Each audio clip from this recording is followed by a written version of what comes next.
సంగారెడ్డి జిల్లా ఆందోళన నియోజకవర్గం రాయకోడ మండలం నల్లంపల్లి గ్రామంలో వీరప్ప స్వామి జాతర మహోత్సవంలో భాగంగా గ్రామ ప్రజలందరూ కులమతాలకు అతీతంగా డప్పు వాయిద్యాలతో శివసత్తుల పూనకాలతో పోతురాజుల ఆటపాటలతో డోలు చప్పుళ్లతో గ్రామంలోని పురవీధుల గుండా ఆడపడుచులు ఎండను సైతం లెక్క చేయకుండా బోనాలు సమర్పించారు. అలాగే అందరూ కలిసికట్టుగా గ్రామ ప్రజలందరూ వీరప్ప స్వామి వారికి బోనాలు సమర్పించడం జరిగింది.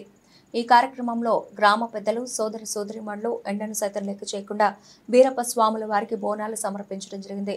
అలాగే గ్రామంలో పాడి పంటలు బాగా పండి పిల్లా పాపల సంతోషంతో ఉండాలని, గ్రామంలోని ప్రజలందరూ అన్నదమ్ముల వలె కలిసిమెలిసి ఉండాలని మొక్కుకోవడం జరిగింది.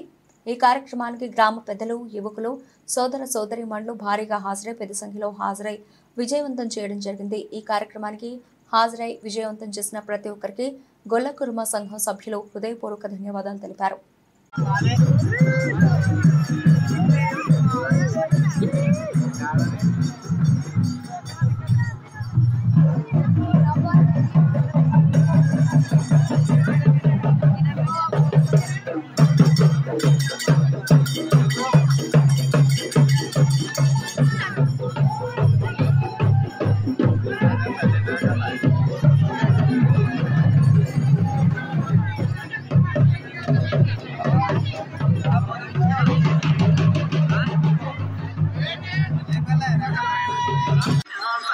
Yeah.